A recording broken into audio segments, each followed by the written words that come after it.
സത്യം അറിയാതെ ഒരുപാട് ശപിച്ചിട്ടുണ്ട് ഞാൻ എൻ്റെ മാഷെ. അറിയാതെ പറഞ്ഞു പോയതല്ല, തിരിച്ചെടുക്കണേ എൻ്റെ കൃഷ്ണ.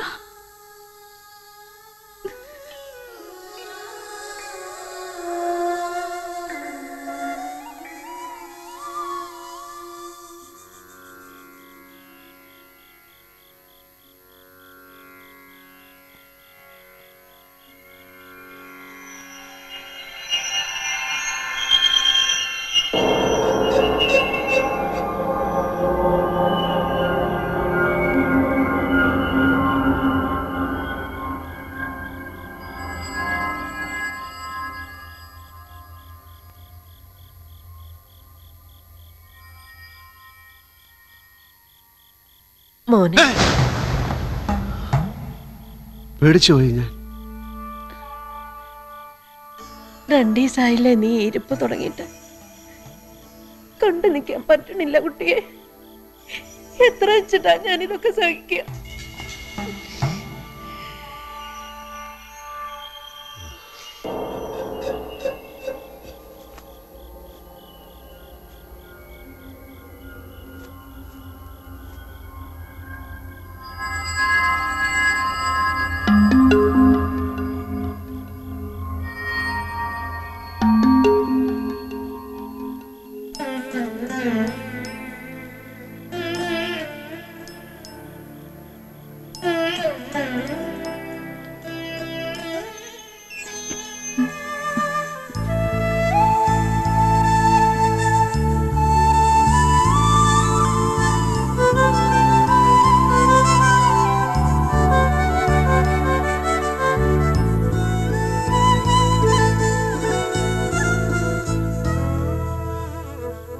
പറ്റില്ലല്ലോ എനിക്ക് ഒരു കണ്ണിച്ചൂരിലെടുത്ത് ചന്തിക്കിട്ട് 4 പെടവടയ്ക്കൊന്ന് പറയാൻ.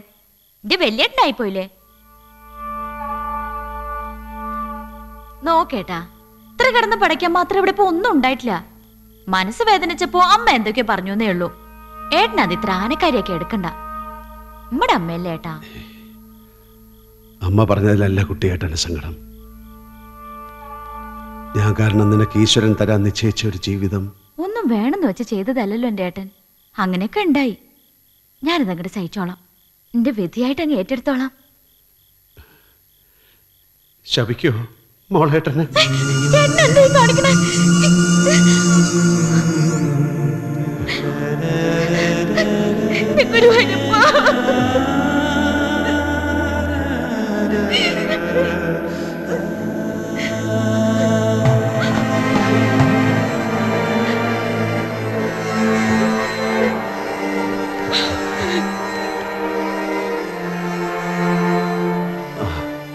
രുക്മാവതി അമ്മേ, ഒന്ന് ഹാപ്പി ആവ് എന്റെ ചക്കര മുത്തേ.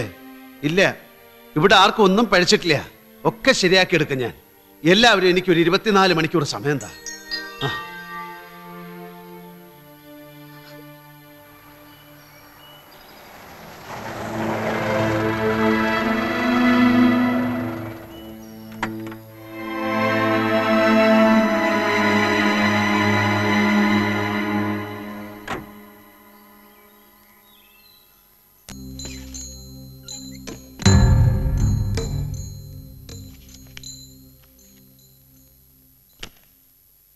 ഇരിക്കാൻ അങ്ങോട്ട് പറഞ്ഞില്ലല്ലോ ഞാൻ.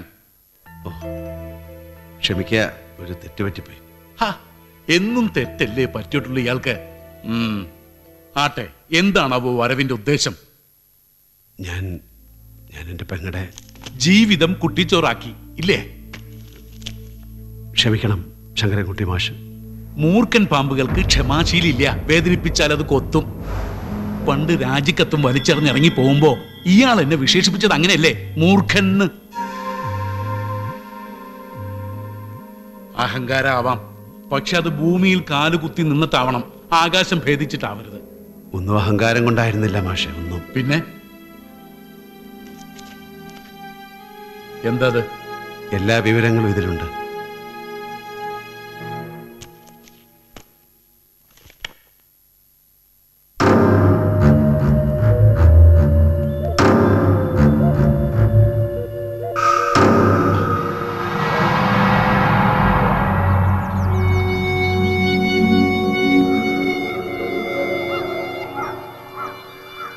പരമേശ്വരൻ ഒന്നും പറഞ്ഞില്ല. വേണച്ച പിടിച്ചോളാം ഈ കാലും. എന്താ മാഷേ ഇത്? എന്റെ പെങ്ങളുടെ ജീവിതം ഉടഞ്ഞു പോകാതിരിക്കാൻ വേണ്ടി. ഈ മാതിരി വിട്ടിത്താ പറയാ? ഒന്നുമില്ലെങ്കിൽ 4 അക്ഷരം പറഞ്ഞു തന്ന എന്റെ ഗുരുസ്ഥാനം ഇപ്പോഴും കൊണ്ടു നടക്കണ്ട എന്റെ മനസ്സിൽ. അത് വിട്ടിട്ടുള്ള കളിയില്ല പരമേശ്വരന്. എന്താ വേണ്ടത്? എന്റെ ഷാരടി മാഷക്ക് എന്താ വേണ്ടത്? ചോദിക്കേണ്ട താമസേ ഉള്ളൂ. പരമേശ്വരൻ്റെ അടി എപ്പോഴാ എവിടെ വെച്ച് അവളുടെ കഴുത്തിൽ ഞാൻ മിന്നു കെട്ടേണ്ടത്? പറയാ എന്റെ മാഷ്. വേണ്ടപ്പെട്ടവരെയൊക്കെ ഞാൻ നാളെ തന്നെ കാറൽ മണ്ണയ്ക്ക് അയക്കാം. അവരൊക്കെ ചേർന്നെടുക്കട്ടെ തീരുമാനങ്ങളൊക്കെ. എന്താ പരമേശ്വര? ഒക്കെ മാഷിന്റെ ഇഷ്ടം പോലെ തന്നെ നടക്കട്ടെ.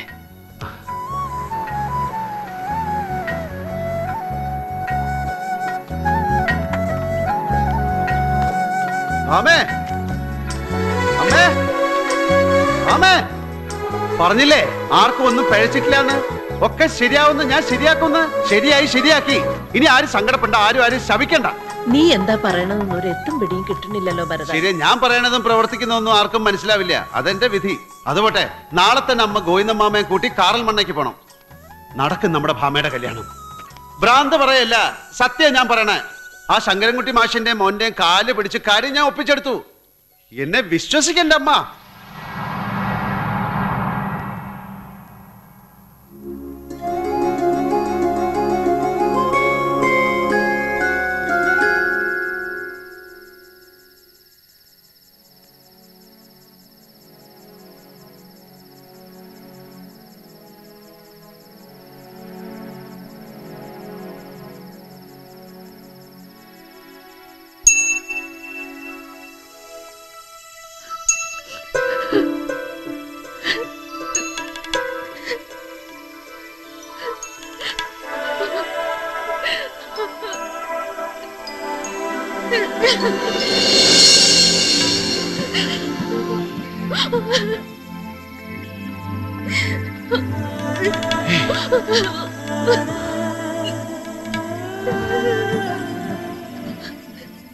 വലിയ വേദാന്തിയല്ലേ,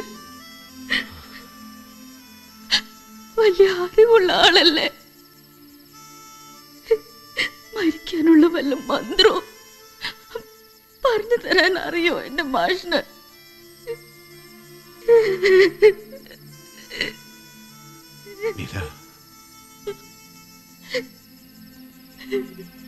വേദനിക്കാൻ വയ്യ, കിടന്ന് പെടയാൻ വയ്യ. മാപ്പ്. എല്ലാ തെറ്റിനും, എല്ലാ മഹാപാപങ്ങൾക്കും മാപ്പ്. ഒന്നും കരുതിക്കൂട്ടി ചെയ്തതല്ല മോളെ ഞാൻ.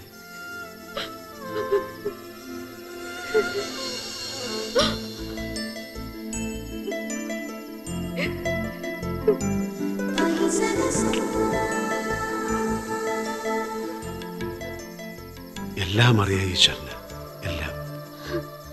ഇടയ്ക്കൊക്കെ ഇത്തിരി കരയിച്ചു വെച്ചാലും കൈവിടില്ല അദ്ദേഹം നമ്മളെ.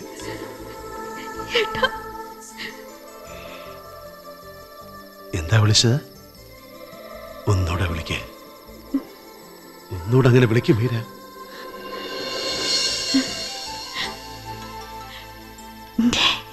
ജഗദ്ഗുരു ശങ്കരാചാര്യരെ.